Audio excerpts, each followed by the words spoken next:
SSC ২৭ ব্যাচের যত শিক্ষার্থী আছো, বিশেষ করে কমার্সের যত শিক্ষার্থীরা, তোমরা কিভাবে কমার্সের সকল সাবজেক্টগুলোতে 90+ মার্ক তুলতে পারবে, আজকে পুরো গাইডলাইন ভেবে তোমাদেরকে দেওয়া হবে। এবং তোমরা আমার পাশে দেখতে পাচ্ছ তোমাদের প্রিয় আমান ভাইয়াকে, যিনি কিন্তু পড়াশোনা শেষ করেছেন ঢাকা ইউনিভার্সিটি থেকে। কোন সাবজেক্ট জানো?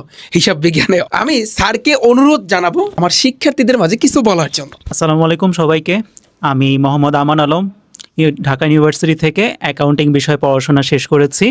এখন আমি রিফাত একাডেমির সাথে জয়েন হয়েছি। এখানে আপনাদেরকে কমার্সের বিষয়গুলো গাইডলাইন প্রদান করব। আমি এখানে হিসাব বিজ্ঞানের বিষয়ে আমি তোমাদেরকে একটা গুরুত্বপূর্ণ একটা জিনিস তোমাদেরকে শেখাবো। সেটা হচ্ছে এখানে আমরা যেটা বিক্রয় শর্ত হিসেবে জানি। বিক্রয় শর্তটা কি? যখন কোনো একটা পণ্য আমরা নগদে না কিন্তু ধারে বিক্রি করতেছি, ঠিক আছে? ধারে পণ্য যখন কেনাবেচা করা হয়, বাকিতে পণ্য কেনাবেচা করা হয়, সেই ক্ষেত্রে এই বিক্রয় শর্তটা প্রযোজ্য হয়। বিক্রয় শর্তের মধ্যে আমরা এখানে দুইটা অংশ দেখতে পাচ্ছি। এইটা প্রথম অংশ আর এটা হচ্ছে দ্বিতীয় অংশ। প্রথম অংশে এই যে প্রথম সংখ্যাটা 2, এটা হচ্ছে 2% ডিসকাউন্ট।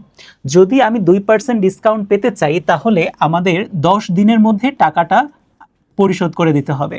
ধরো আমি এখন দোকান থেকে কোনো কিছু নগদে না কিনে বাকিতে কিনেছি। বাকিতে কিনতে যে টাকাটা কিন্তু আমি সাথে সাথে দিব না, টাকাটা আমি দিব পরবর্তী কোনো একটা সময়ে। যে সেক্ষেত্রে আমাকে একটা শর্ত জুড়ে দেয়, যদি 2/10, এটা দিয়ে বুঝবো এই সংখ্যাটা, পরের সংখ্যাটা হচ্ছে দিন আর প্রথম সংখ্যাটা হচ্ছে ডিসকাউন্ট, বাট্টা, যেটাকে আমরা এখানে বইয়ের ভাষায় বলে থাকি বাট্টা। এই যে এটা বাট্টাটাকে আমরা এখানে ডিসকাউন্ট বলে থাকি। সো বিষয়টা, যদি 2% ডিসকাউন্টটা আমরা পেতে চাই তাহলে আমাদের 10 দিনের মধ্যে টাকাটা দিতে হবে। আর না হলে আমাদের সম্পূর্ণ টাকা এই 30 দিনের মধ্যে পরিশোধ করতে হবে। এইটা হচ্ছে নিট 30 দ্বারা বোঝায়। এটা কিন্তু তোমাদের শর্ট কোয়েশ্চেন হিসেবে আসে, এই জন্য আমি এই জিনিসটা তোমাদেরকে এক্সপ্লেন করছি। দেখো, এটা যদি আসে তাহলে প্রথমে কি লিখতে হবে? তোমার কোয়েশ্চেনটা কিন্তু বিক্রয় শর্ত নিয়ে, তো প্রথমে তোমাদের বিক্রয় শর্ত কাকে বলে এই বিষয়টা এক্সপ্লেন করতে হবে। আসো দেখো কি লেখা, বাকিতে পণ্য বিক্রয়ের ক্ষেত্রে। বাকিতে পণ্য বিক্রয়ের ক্ষেত্রে বিক্রেতা যদি আমাদের টাকাটা পরিশোধের জন্য ক্রেতাকে কোনো শর্ত দেয়, তার মানে ধরো আমি প্রোডাক্টটা বিক্রি করতেছি, আমি হচ্ছি বিক্রেতা, আমি কিন্তু এখানে এই বিক্রয় শর্তটা দিয়ে দিব আর ক্রেতা ওই শর্ত অনুযায়ী টাকাটা পরিশোধ করবে, ঠিক আছে? এখন সেই শর্তটাকে এখানে বিক্রয় শর্ত হিসাবে আমরা বলি। তো প্রশ্নটা হচ্ছে বিক্রয় শর্ত, এটা দ্বারা কি বোঝানো হয়? দেখো এক্সপ্লেনেশনটা, এর দ্বারা বোঝানো হয় যদি পণ্যের মূল্য আমরা যদি 10 দিনের মধ্যে টাকাটা পরিশোধ করতে পারি, যে বিষয়টা বললাম 10 দিনের মধ্যে টাকা পরিশোধ করলে তাহলে আমরা এটার উপর 2% ডিসকাউন্ট পাবো। 2% ডিসকাউন্ট পাওয়ার জন্য 10 দিনের মধ্যে টাকা দিতে হবে। আর যদি আমরা 10 দিনের মধ্যে টাকা পরিশোধ করতে না পারি, সেই ক্ষেত্রে আমরা পুরো 30 দিন আমরা সময় পাচ্ছি। 30 দিনের মধ্যে অবশ্যই সম্পূর্ণ টাকাটা পরিশোধ করতে হবে, ঠিক আছে? এখন যদি এই এমসিকিউ হিসাবে যদি দেখি তাহলে দেখতে হবে এই এমসিকিউটা, যেটা তোমরা দেখতে পাচ্ছ সবাই। জানুয়ারির 1 তারিখে 20,000 টাকার আমরা এখানে পণ্য কিনেছি এবং এখানে শর্তটা যেটা জুড়ে দিয়েছে 3/10। তাহলে 3 দ্বারা কি হবে? 3 হচ্ছে আমাদের 3% ডিসকাউন্ট দিচ্ছে তারা। কতদিন? 10 দিনের মধ্যে যদি টাকাটা আমরা পরিশোধ করতে পারি। তো এখন এই যে এর পরের যে অংশটা সেটা হচ্ছে নিট 20। তার মানে কি? মানে হচ্ছে 20 দিনের মধ্যে অবশ্যই এখানে আমাদের টাকাটা পরিশোধ করে যেতে হবে। তো এখন আমরা দেখতে পাচ্ছি জানুয়ারির 1 তারিখে সে এই পণ্যটা কিনেছিল বাকিতে, এটা কিন্তু টাকাটা সে 20,000 দেয়নি, পরে দিবে। তো পরে যখন সে দিতে গেছে, অলরেডি তার কয়দিন হয়ে গেছে? জানুয়ারির 12 তারিখ, তার মানে 12 দিন হয়ে গেছে। এখন আমরা ডিসকাউন্টের ক্ষেত্রে কিন্তু এখানে শর্তটা ছিল 10 দিনের মধ্যে সে যদি আসে টাকা দিতে তাহলে 3% ডিসকাউন্ট পাবে। এখন কিন্তু সে 12 তারিখে এসে যখন সে টাকা পরিশোধ করতে গেল, তখন আপনাদের কি মনে হচ্ছে এখানে কি সে ডিসকাউন্টটা পাবে? শর্ত অনুযায়ী কি ডিসকাউন্টটা সে পাওয়ার যোগ্য? আসলে কিন্তু যোগ্য না, কারণ 12তম দিনে চলে আসছে এটা। 10 দিনের মধ্যে সে এই টাকাটা পরিশোধ করতে সক্ষম হয়নি। তাহলে শর্তটার ক্ষেত্রে আমাদের এই নিট 20 শর্ত যেটা, এটা প্রযোজ্য হবে। মানে পুরো টাকাটা 20 দিনের মধ্যে আমাদের এই টাকাটা পরিশোধ করতে হবে। তাহলে সম্পূর্ণ টাকার পরিমাণ কত? 20,000। তাই এখানে অ্যান্সারটা হবে 20,000 টাকা, কোনো ডিসকাউন্ট এখানে হবে না। নেক্সট স্লাইডে যাই, সেখানে আমরা দেখতে পাবো আমাদের অ্যাকাউন্টিং বিষয় কিভাবে 90+ মার্কস আমরা তুলতে পারবো। তুলতে পারবা, রাইট। আমি হ্যাঁ। একটু বলতে চাচ্ছি আমার শিক্ষার্থীদের মাঝে, যারা কমার্সের শিক্ষার্থী আছো, যারা ক্লাস 10-এ আছো, তোমরা তো সামনে টেস্ট পরীক্ষা দিবা, বাট যারা 9-এ আছো, তোমরা একটু এই ভিডিওটা একটু পুরোপুরি দেখো, হ্যাঁ। কারণ আজকে স্যারে তোমাদের সাথে পুরো বিষয়টা এক্সপ্লেন করবে যে তোমরা কীভাবে প্রত্যেকটা সাবজেক্টে, কারণ আমি এই জিনিসটা দেখেছি যে কমার্সের যত শিক্ষার্থী আছো তোমাদের আসলে অবহেলা করা হয় যে আসলে তোমরা প্রপারলি কীভাবে, যেমন তোমরা কিন্তু দেখেছো আমি এর পরবর্তীতে যে গণিত বলো, পদার্থবিজ্ঞান বলো, ইংরেজি বলো, এগুলো কীভাবে তুমি 90+ মার্ক তুলতে পারবা। তো আমি চাই যে কমার্সের যারা আছো তোমরা প্রত্যেকটা সাবজেক্টের জন্য 90+ মার্ক তুলতে পারো। তোমার সেই রকম প্রিপারেশন এখন থেকে ভাইয়া নিতে হবে, এবং সেটা ভাইয়া তোমাদের অবশ্যই এখন বলে দিবে, ওকে। এবং পুরো বিষয়টা ফার্স্টে তোমাদের এখানে আমান ভাইয়া, যিনি কিন্তু এই অ্যাকাউন্টিং সম্পর্কে বিস্তারিত আলোচনা করবে যে অ্যাকাউন্টিংয়ে তুমি কীভাবে 90+ মার্ক তুলতে পারবা। সো আমি আমান ভাইকে অনুরোধ জানাবো যে পুরো বিষয়টা আমার শিক্ষার্থীদের মাঝে এক্সপ্লেন করার জন্য। এখন আপনাদের মাঝে আমি এই জিনিসটা এক্সপ্লেন করব কিভাবে আমাদের যে অ্যাকাউন্টিং বিষয় 90+ মার্কস আমরা এখানে পরীক্ষা থেকে নিয়ে আসতে পারবো। সেই ক্ষেত্রে আমাদের যেটা দেখতে হবে, আমাদের শর্ট কোয়েশ্চেন কিন্তু এখানে আসে 7টা থেকে আমাদের অ্যান্সার করতে হবে 5টা, যেখানে 2 করে মার্ক প্রত্যেকটা শর্ট কোয়েশ্চেনে, তাই এখানে আমরা দেখতে পাচ্ছি 10 মার্ক। দেন সিকিউর ক্ষেত্রে আমরা এখানে দেখতে পাচ্ছি যে 7টা সিকিউ আসবে। অন্যান্য কোনো কমার্সের সাবজেক্টের তুলনায় এখানে কিন্তু মানবন্টনে ডিফারেন্স আমরা লক্ষ্য করতে পাচ্ছি। তো এখানে 7টা সৃজনশীল থেকে আমাদের এখানে অ্যান্সার করতে হবে কয়টা? 4টা সৃজনশীল, যেখানে হচ্ছে 40 মার্ক। তারপরে এমসিকিউ 30টা, সেটা সব সাবজেক্টের ক্ষেত্রেই সেম। শুধু ব্যতিক্রম যে জিনিসটা সেটা হচ্ছে আমাদের এখানে আর্থিক বিবরণীর একটা কোয়েশ্চেন আসে। আর্থিক বিবরণী, অ্যাকাউন্টিং বিষয় আর্থিক বিবরণী কিন্তু একটা বাধ্যতামূলক কোয়েশ্চেন। এখান থেকে তোমাদের কিন্তু ভালো করে এই চ্যাপ্টারটা তোমাদের বেসিক থেকে শুরু করে একবারে অ্যাডভান্স পর্যন্ত কিভাবে এটা তোমরা ভালো 20-এ 20 মার্কস পেতে পারো সেটার গাইডলাইন আমি কিন্তু সামনে তোমাদের ক্লাসগুলোতে দিব। এখন আমরা জাস্ট একটা ধারণা দিচ্ছি যে কিভাবে তোমরা এই অ্যাকাউন্টিং বিষয়ে 90+ মার্কস তোমরা পেতে পারো। আসো, এখন তোমাদের কি এখানে 90+ মার্কস পাওয়ার জন্য যে টেকনিকটা আমি এখানে ফলো করতেছি, যে সিকিউতে কিভাবে 40 মার্ক পাওয়া যায় সেটার জন্য আমরা স্পেসিফিক কয়েকটা চ্যাপ্টার এখানে নির্দিষ্ট করে দিয়েছি, 3, 4, 6, 9, ঠিক আছে। সো আমি একটু ওভারভিউ দিই। 3 অধ্যায়, 3 অধ্যায় কি? আমাদের 3 অধ্যায় আসে হচ্ছে দুতরফা দাখিলা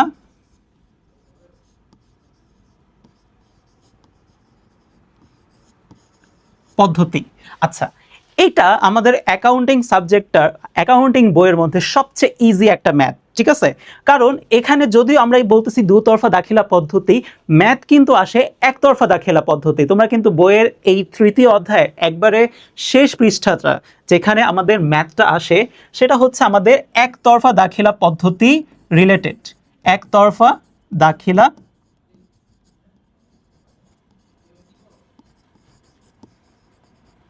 পদ্ধতি। এখানে কি আসে ম্যাথ আকারে? এখানে ম্যাথ আকারে আসে আমাদের এখানে 3টা কোয়েশ্চেন। একটা হচ্ছে কি প্রারম্ভিক মূলধন, একটা হচ্ছে সমাপনী মূলধন,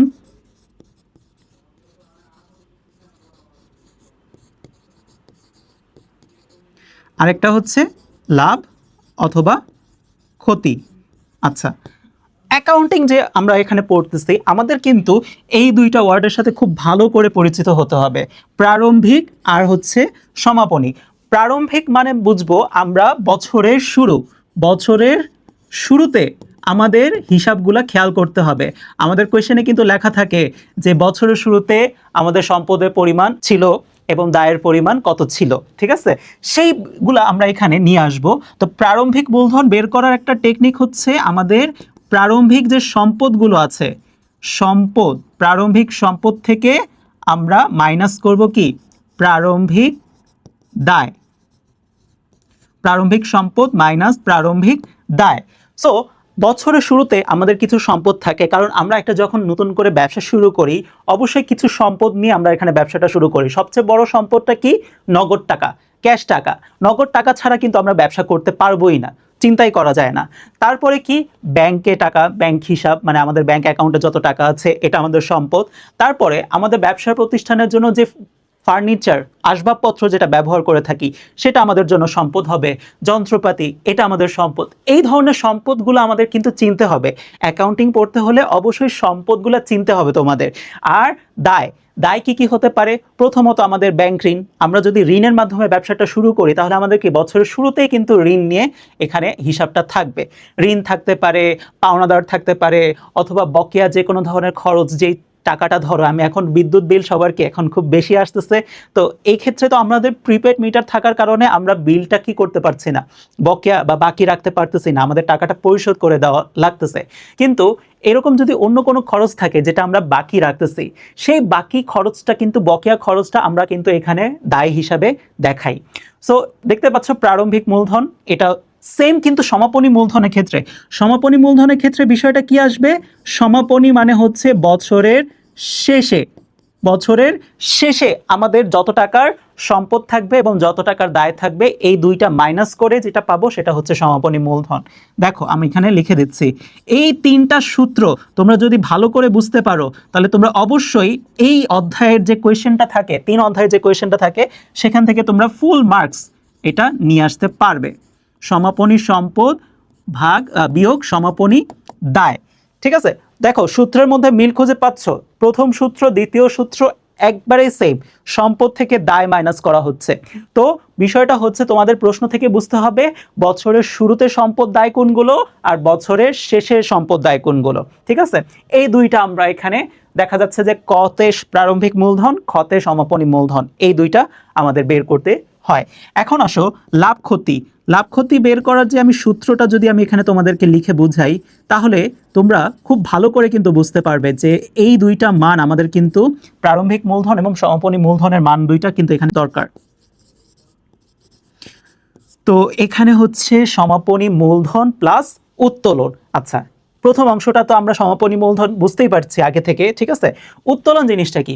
উত্তোলন বিষয়টা হচ্ছে ব্যবসায়ের মালিক ব্যবসা থেকে যা কিছু নিয়ে যেতে পারে, যেমন ব্যবসা থেকে মালিক নগদ টাকা নিয়ে যেতে পারে, ব্যবসা থেকে মালিক পণ্য নিয়ে যেতে পারে। এই দুইটাই তোমাদের কোয়েশ্চেনে থাকে, হয় নগদ টাকা না হলে হচ্ছে পণ্য। যে কোনো কিছু যদি দুইটার মধ্যে যে কোনো একটা যদি নিয়ে যায় বা দুইটাই নিয়ে যায় তাহলে সেই হিসাবটা আমরা এখানে উত্তোলন হিসাবে দেখাই। ঠিক আছে, বুঝতে পারছো সবাই? আচ্ছা, এখানে এরপরে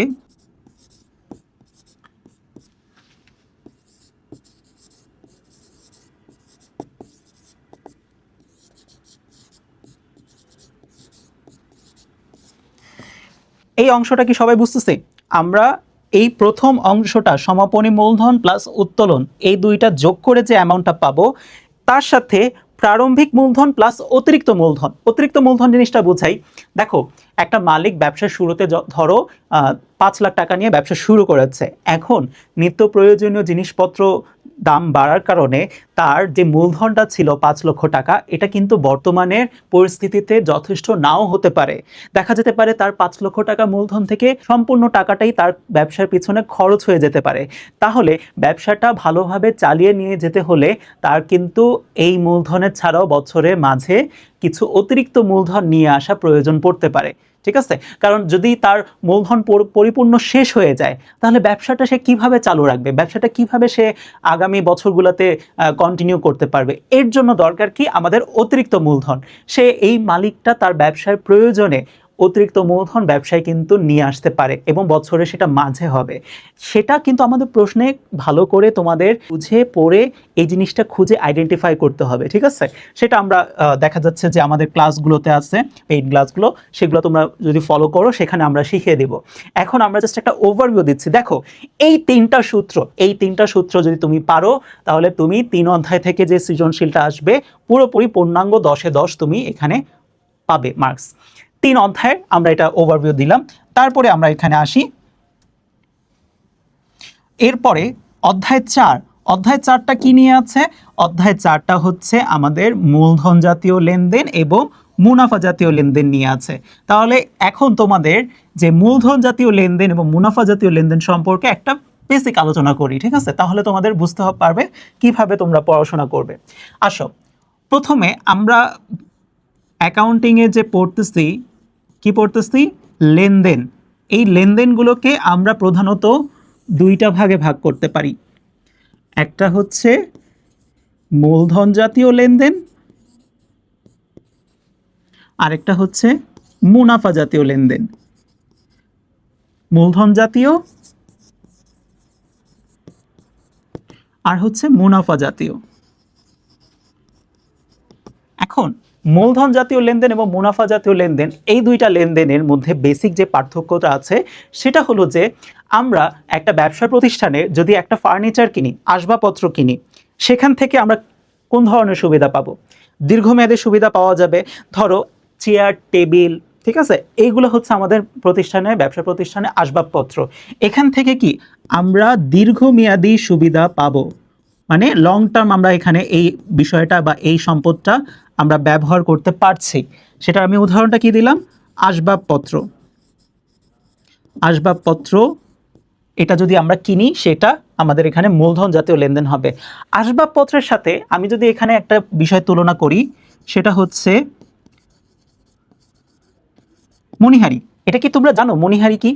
মণিহারি হচ্ছে আমরা যে কাগজ, কলম, পেন্সিল, স্কেল, রাবার, সব ধরনের যে স্টেশনারি পণ্যগুলো আছে সেগুলোকে একসাথে আমরা এখানে অ্যাকাউন্টিংয়ের ভাষায় সেটাকে আমরা কি বলি? মণিহারি বলি। এখন আমাকে বলো তো, একটা ফার্নিচার থেকে যে দীর্ঘমেয়াদী সুবিধাটা আমরা পাবো, সেটা কি আমরা মণিহারি থেকে পাবো? অবশ্যই না। এখান থেকে আমরা স্বল্পমেয়াদী, অল্প সময়ের জন্য আমরা এখানে সুবিধাটা পাচ্ছি।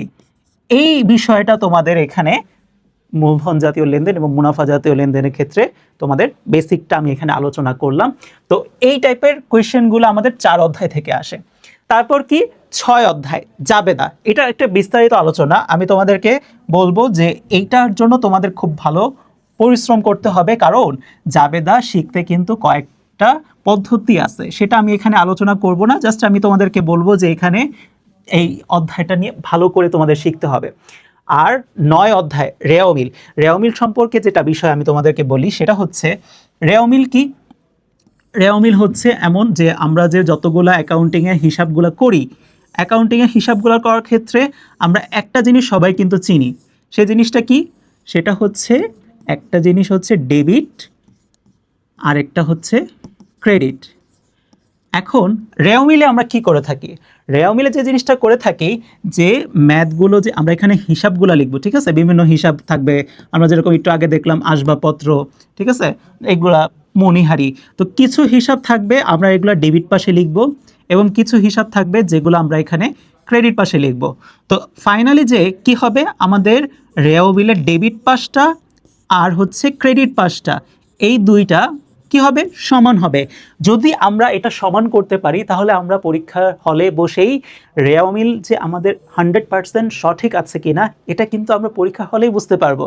কারণ ডেবিট পাস ক্রেডিট পাস সমান হলে আমাদের মাঝে একটা মানে ধারণা চলে আসবে যে হ্যাঁ, আমাদের রেওয়া মিলটা ঠিক আছে। তাহলে পরীক্ষার হলে কিন্তু তোমরা এই জিনিসটা যাচাই করে ফেলতে পারতেছো। সো অবশ্যই আমি বলবো তোমরা 9 অধ্যায়ের রেওয়া মিলটা এখানে পড়বে। তাহলে দেখো, এই 4টা অধ্যায় যদি তোমরা ঠিক মতন পড়ো, তাহলে আমাদের এই যে ফুল মার্কস সিকিউতে 40 আউট অফ 40, এটা কিন্তু আমরা খুব ভালোভাবে আমরা এটা অর্জন করতে পারবো। 4টা অধ্যায় পড়লে আমাদের 40 মার্ক পরীক্ষায় আমরা কমন পাচ্ছি। সো অবশ্যই আমি বলবো যে 4টা অধ্যায়, সেই 4টা অধ্যায় খুব ভালো করে ক্লিয়ারলি তোমাদের বুঝতে হবে, যাতে করে যেভাবে কোয়েশ্চেনটা আসুক তোমরা জানো সেখান থেকে ফুল মার্কসটা তোমরা নিয়ে আসতে পারো। এখন আমি বলবো এই যে আর্থিক বিবরণী, এই সম্পর্কে যেখানে আমরা দেখতে পাচ্ছি 20 মার্কস। 20 মার্কসটা আমরা কিভাবে এখানে কাউন্ট করা হয় আমরা একটু দেখি। এটা কিন্তু তোমাদের আর্থিক বিবরণী, এই 3টা ম্যাথ কি কি? বিশদায় বিবরণী, মালিকানা সত্ত্ব বিবরণী, আর্থিক অবস্থা বিবরণী। এখন একটা কথা হচ্ছে, তাহলে এখানে মার্কস ডিস্ট্রিবিউশনটা কিভাবে হবে? এখানে আর্থিক বিবরণী থেকে যদি 20 মার্কস থাকে, তাহলে বিশদায় বিবরণীতে হচ্ছে আমাদের এখানে 10 মার্ক, মালিকানা সত্ত্ব বিবরণীতে হচ্ছে 2 মার্ক, আর ফাইনালি আর্থিক অবস্থা বিবরণীতে হচ্ছে 8 মার্কস। এইভাবে পরিপূর্ণ 20 মার্কটা ধরা হচ্ছে। এখন কোনো স্টুডেন্ট যদি পুরোটা না পারে, যদি শুধু বিশদায় বিবরণী পরীক্ষায় মিলাতে পারে, তাহলে এখানে কিন্তু সে 10 মার্কস পেয়ে যাচ্ছে। মালিকানা সত্ত্ব বিবরণী 2 মার্কস। 2 মার্কস কেন? কারণ এটা সবচেয়ে ছোট অঙ্ক। তাহলে কেউ যদি 20-এ এই প্রথম দুইটা, বিশদায় বিবরণী এবং মালিকানা সত্ত্ব বিবরণী, এই দুইটা যদি ঠিক মতন দিয়ে আসতে পারে, তাহলে কিন্তু সে 20-এ 12 পেয়ে যাচ্ছে, ঠিক আছে। আর আর্থিক অবস্থা বিবরণী জিনিসটা বলি, এখানে আমাদের যে অংশটা থাকে একটা থাকে হচ্ছে সম্পদ সমান, যেটা আমরা হিসাব সমীকরণ জানি, হিসাব সমীকরণ কি, সম্পদ সমান দায় যোগ মালিকানা সত্ত্ব, ঠিক আছে। এইটাকেই কিন্তু আমাদের আর্থিক অবস্থার বিবরণীতে দেখানো হয়। এখন কেউ যদি আর্থিক অবস্থা বিবরণী সম্পূর্ণ না মিলাতে পারলেও সম্পদ পাশটা যদি ঠিক মতন করতে পারে, তাহলে সে কিন্তু এই আর্থিক অবস্থা বিবরণীর মধ্যে 8 মার্কসের মধ্যে সে কিন্তু 4 মার্কস পেয়ে যাবে। কারণ সম্পদ হচ্ছে এই ম্যাথের অর্ধেক অংশ। অর্ধেক অংশ তুমি যদি ঠিক করতে পারো, তাহলে এই 4 আর এখানে হচ্ছে 12 মিলে তোমরা এখানে কত পেয়ে যাচ্ছ, 16। এই 16 পেলে কিন্তু আমাদের যে টার্গেটটা 90 মার্কস, এটা কিন্তু ফুলফিল হয়ে যাচ্ছে। তাহলে অ্যাকাউন্টিংয়ের ক্ষেত্রে একটা বড় প্লাস পয়েন্ট হচ্ছে এটা একটা ম্যাথমেটিক্যাল বিষয়। ম্যাথ তোমাদের যতটুকু সঠিক হবে, তোমাদের যদি পরিপূর্ণ সঠিক না হয়, যতটুকু তোমাদের সঠিক হবে সেই থেকে তোমরা কিন্তু পার্শিয়াল মার্কস সেটা তো কিন্তু তোমরা পেয়ে যাবে। এখন আসো আমরা এটা কমপ্লিট করলাম যে আর্থিক অবস্থা বিবরণীতে কিভাবে আসতে পারে। শর্ট কোয়েশ্চেন, এইটার জন্য আমি একটা সাজেশন দিয়ে দিব যে অধ্যায় ভিত্তিক একটা সাজেশন থাকবে তোমাদের জন্য। শর্ট কোয়েশ্চেন প্রত্যেকটা অধ্যায়ের খুব গুছিয়ে, হ্যাঁ, স্টেপ বাই স্টেপ কিভাবে পড়া যায়, এবং শর্ট কোয়েশ্চেনের জন্য তোমাদের বেসিক নলেজটা খুব ক্লিয়ার হতে হবে, ঠিক আছে। শর্ট কোয়েশ্চেনে কখনো ম্যাক্সিমাম ক্ষেত্রেই আমাদের দেখি যে কখনো ম্যাথ আসে না, পুরোপুরি থিওরিটিক্যাল বেস, থিওরি থাকবে এখানে। আচ্ছা, আর এমসিকিউতে আমাদের টার্গেট থাকবে এইটা। অবশ্যই আমি তোমাদের এমসিকিউ সম্পর্কেও একটা সাজেশন দিব, যেখানে আমাদের কিভাবে এই টার্গেটটা আমরা অর্জন করতে পারি এমসিকিউ থেকে, সেটা আমরা এখানে দেখব, ঠিক আছে। আচ্ছা, অ্যাকাউন্টিং সম্পর্কে যদি কোনো ইনফরমেশন তোমাদের কোয়েশ্চেন থাকে, তাহলে অবশ্যই তোমরা কমেন্টে জানাবে, আমরা অবশ্যই রিপ্লাই দেওয়ার চেষ্টা করব। আমরা অ্যাকাউন্টিং সম্পর্কে 90 মার্কস কিভাবে পাবো, এইটা আমরা কমপ্লিট করলাম। এখন আমরা নেক্সট যেটা যাব, কমার্সের আমরা জানি অ্যাকাউন্টিং, ফিন্যান্স আর হচ্ছে ব্যবসা উদ্যোগ। এখন অ্যাকাউন্টিং থেকে কিন্তু ফিন্যান্স পরিপূর্ণ আলাদা। কিভাবে দেখো, এখানে যদি আমরা মার্কস ডিস্ট্রিবিউশনটা দেখি, আমাদের এখানে সিকিউ যেটা দেখতে পাচ্ছ 8টা থেকে 5টা, ঠিক আছে, 8টা থেকে 5টা, এখানে হচ্ছে 50 মার্ক তোমাদের, আর হচ্ছে শর্ট কোয়েশ্চেন এখানে 15টা থেকে 10টা। আচ্ছা, এখানে তোমাদের একটা বিষয় জানতে হবে, ফিন্যান্সের দুইটা পার্ট, ফিন্যান্স থেকে আমাদের ফিন্যান্স অংশ থাকবে, আরেকটা অংশ থাকবে হচ্ছে ব্যাংকিং, ঠিক আছে, ফিন্যান্স অ্যান্ড ব্যাংকিং। তাহলে তোমরা এখানে তোমাদের একটা বিষয় আমি তোমাদেরকে বলে দিই, যেমন সিকিউর ক্ষেত্রে আমাদের ফিন্যান্স অংশটা থেকে সিকিউ থাকে হচ্ছে 5টা, আর ব্যাংকিং অংশটা থেকে কোয়েশ্চেন থাকে সিকিউ 3টা, ঠিক আছে। আমাদের এখানে কিন্তু কোনো ধরাবাঁধা নিয়ম নেই, আমরা চাইলে 5টা সৃজনশীল পুরোপুরি ফিন্যান্স অংশ থেকেও অ্যান্সার করতে পারবো, ঠিক আছে। আর যদি আমরা ব্যাংকিং অংশটা পড়ি, সেখান থেকেও আমরা এখানে অ্যান্সার করতে পারবো। এইভাবে আমাদের শর্ট কোয়েশ্চেন, যেটা আমাদের এখানে 15টা শর্ট কোয়েশ্চেন আসবে, কিছু কোয়েশ্চেন থাকবে ফিন্যান্স থেকে শর্ট কোয়েশ্চেন থাকবে 8টা, আর ব্যাংকিং থেকে কোয়েশ্চেন থাকবে হচ্ছে 7টা। তাহলে এই প্রত্যেকটা ভাগে কিন্তু ফিন্যান্স এবং ব্যাংকিং দুইটা সংমিশ্রণ আমরা এখানে দেখতে পাচ্ছি। তো তোমরা যদি এখানে ফিন্যান্স অংশ থেকে অ্যান্সার করতে চাও, এখানে কিন্তু ম্যাথ আছে, এবং ম্যাথগুলো তোমরা যদি সঠিক মতন অ্যান্সার করে আসতে পারো এবং পরিপূর্ণ তোমাদের ম্যাথটা যদি হয়, তাহলে কিন্তু ফুল মার্কস পাওয়ার চান্স অনেকটা বেড়ে যায়, ঠিক আছে। এজন্য আমি বলবো ফিন্যান্স অংশটা ভালো করে পড়তে। অবশ্য আমরা দুইটারই গাইডলাইন দিব, ফিন্যান্সের এবং ব্যাংকিংয়ের, ঠিক আছে। আর এমসিকিউ ক্ষেত্রে তো আমরা জানি 30টা এমসিকিউ এখানে আসে। আচ্ছা, এখন ফিন্যান্স অংশে আমরা যদি বই দেখো, কিছু কিছু চ্যাপ্টার, প্রথম দিকে যে চ্যাপ্টারগুলো আছে সেগুলো হচ্ছে ফিন্যান্সের অধ্যায়ে যেগুলো ম্যাথ আসে সেটা খুবই কম, ঠিক আছে, 4টা অধ্যায়ে ম্যাথ আসে। তো আমরা ওই ম্যাথগুলো কিভাবে করতে হয় এটা সম্পর্কে আমাদের ক্লাস থাকবে, সেখানে আমরা আলোচনা করব। এখানে আমরা জাস্ট একটা ওভারভিউ দিচ্ছি। তাহলে তোমরা 90 কিভাবে পাবে, দেখো, তোমরা যদি এখানে 50-এর মধ্যে তোমরা যদি এখানে সৃজনশীল অংশটা থেকে তোমাদের 5টা সিকিউ অ্যান্সার করতে হবে, তোমরা যদি এখানে 45 পাও, 45 পাওয়ার জন্য কিন্তু ভাইয়া এমসিকিউ এবং সিকিউ দুইটা থেকেই কিন্তু আমাদের মিলিয়ে পেতে হবে। আমাদের এখানে 50-এর মধ্যে 45 পাওয়ার জন্য অবশ্যই তোমাদের এখানে ফিন্যান্স অংশটা আমি তোমাদেরকে অ্যান্সার করতে বলবো, কারণ ওইখান থেকে আমাদের বেশি ভালো মার্কস পাওয়ার সম্ভাবনাটা বেশি, ঠিক আছে, ভালো মার্কস আমরা পেতে পারবো। আর এমসিকিউ থেকে 30-এ আমাদের টার্গেট থাকবে 25 পাওয়া, আর এখানে আমরা শর্ট কোয়েশ্চেনে 20-এ 20 পাবো, ঠিক আছে। এই যে আমাদের টার্গেটটা, এটা কিভাবে আমরা অর্জন করব, এই সম্পর্কে আমাদের কিন্তু থাকবে, বিভিন্ন সামনে পরবর্তীতে ক্লাসগুলো থাকবে। আর ব্যবসা উদ্যোগে কিন্তু আমাদের এখানে ফিনান্সের মতন কোনো ধরাবাঁধা নিয়ম নেই। ব্যবসা উদ্যোগে দেখতে পাচ্ছি আমরা আমাদের বইতে অধ্যায় হচ্ছে টোটাল 1 থেকে দেখা যাচ্ছে 12টা, ঠিক আছে। আচ্ছা, এখন এখানে আমরা শর্ট কোয়েশ্চেনে কি কি আসতে পারে, শর্ট কোয়েশ্চেনে পুরোপুরি আমাদের যে ব্যবসা উদ্যোগ বইটা আছে সব মিলিয়ে এখানে কোয়েশ্চেন করা হয়, এখানে কোনো ভাগ নাই, ঠিক আছে। সো সেক্ষেত্রে আমরা কিন্তু একেবারে স্বাধীন যে আমরা কোন টপিক থেকে অ্যান্সার করব, এটা আমাদের পুরোপুরি প্রিপারেশনের উপরে নির্ভর করতেছে। প্রিপারেশন যেগুলো আমরা চ্যাপ্টারে নিব সেই চ্যাপ্টারগুলো থেকে আমরা কিন্তু সিকিউ অ্যান্সার করতে পারবো। সিকিউ আমাদের এখানে 8টা কোয়েশ্চেন থেকে 5টা অ্যান্সার করতে হবে, ঠিক আছে। এই বিষয়টা আমরা এখানে দেখতেছি। তাহলে আমি এখন তোমাদের প্রিয় রিফাত স্যারকে ডাকতেছি আমাদের কাছে। Okay sir, thank you so much. এবং যারা ক্লাস 9-10-এর শিক্ষার্থী আছো, বিশেষ করে ক্লাস 10-এর শিক্ষার্থীরা, কি বুঝলা বলো তো এতক্ষণ পর্যন্ত? কমার্সে যত শিক্ষার্থী আছো, ইনশাল্লাহ তোমাদের প্রিয় স্যারকে কিছুদিনের ভিতরে কিন্তু ক্লাসে দেখতে পারবা। রিফাত একাডেমি আমাদের যে ইউটিউব চ্যানেল আছে সেখানে কিন্তু স্যারের ক্লাসগুলো কিন্তু তোমরা দেখতে পারবা। এছাড়াও আমাদের জিরো টু হিরো ব্যাচ আছে, তোমরা যদি ভর্তি হও ইনশাল্লাহ সেখানে কিন্তু স্যারের ক্লাস কিন্তু তোমরা দেখতে পারবা। ওকে, এবং সবচেয়ে মজার ব্যাপার হচ্ছে এটা, তোমরা কিন্তু জানো এটা কিন্তু আমাদের নতুন ওয়েবসাইট, সামনে কিছুদিন পরে কিন্তু আমরা লঞ্চ করতে যাচ্ছি। জাস্ট তুমি গুগলে গিয়ে rifatacademy.com লিখে সার্চ দিলে এটা আসবে, একটু নিচের দিকে গেলে দেখতে পারবা SSC 27 লেখা, এখানে ক্লিক করে তুমি কিন্তু আমাদের ব্যাচগুলোতে ভর্তি হতে পারো। ওকে, আচ্ছা, এছাড়া আমি যেটা বলতে চাচ্ছি ভাইয়া, আমাদের কিন্তু একটা টেলিগ্রাম চ্যানেল আছে, এটা কি তোমরা জানো? হ্যাঁ, তোমরা কি জানো?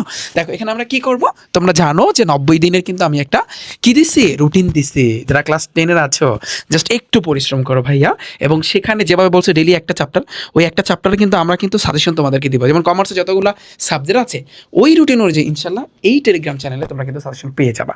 বুঝাইতে পারছি তোমাদের? তো প্রত্যেকে যাদের টেলিগ্রাম নাই, তোমরা প্লে স্টোর গিয়ে জাস্ট টেলিগ্রাম লিখে সার্চ দাও এবং ওটা ইনস্টল করো, তোমার নাম্বার এবং নাম দিয়ে তুমি টেলিগ্রাম চ্যানেলটা খুলে ফেলো, এবং ডিসক্রিপশন বক্স এবং হচ্ছে কমেন্ট সেকশনে আমি লিঙ্কটা দিয়ে রাখবো, সেখানে ক্লিক করে তোমরা টেলিগ্রাম চ্যানেলে আমাদের কিন্তু অ্যাড হতে পারো। দেখো অলরেডি 12,000 উপর শিক্ষার্থী কিন্তু টেলিগ্রাম চ্যানেলে কিন্তু অ্যাড হয়ে গিয়েছে। তুমি যদি এখনও বসে থাকো তাহলে কিন্তু অনেক কিছু মিস করবা। কজ আমরা কিন্তু দেখো ভাইয়া, আমরা কিন্তু ডে 1 দেখো, এই যে দেখো ডে 1 সাজেশন অলরেডি কিন্তু দিয়েছি, ডে 2 সাজেশন দিয়েছি।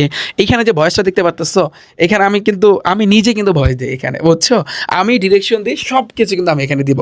তা আশা করছি পুরো কনসেপ্ট ক্লিয়ার। এবং এইখানে 90 দিনে যারা রুটিনটা তোমরা নামাইছো, তুমি যদি সেই অনুযায়ী আমাদের সাথে প্রস্তুতি নিতে চাও তাহলে আমাদের জিরো টু হিরো ব্যাচ আছে, জাস্ট ওয়েবসাইটে যাও, তাহলে তোমরা দেখতে পারবা। কমার্সের সকল সাবজেক্ট কিন্তু আমাদের কাছে তোমরা পড়তে পারবা। ওকে, তো সবাই ভালো থাকবে, সুস্থ থাকবে, দেখা হচ্ছে কিন্তু ভাইয়েরা তোমাদের সাথে ক্লাসে, স্যারকে কিন্তু কিছুদিনের ভিতরেই ক্লাসে দেখতে পারবা। আল্লাহ হাফেজ।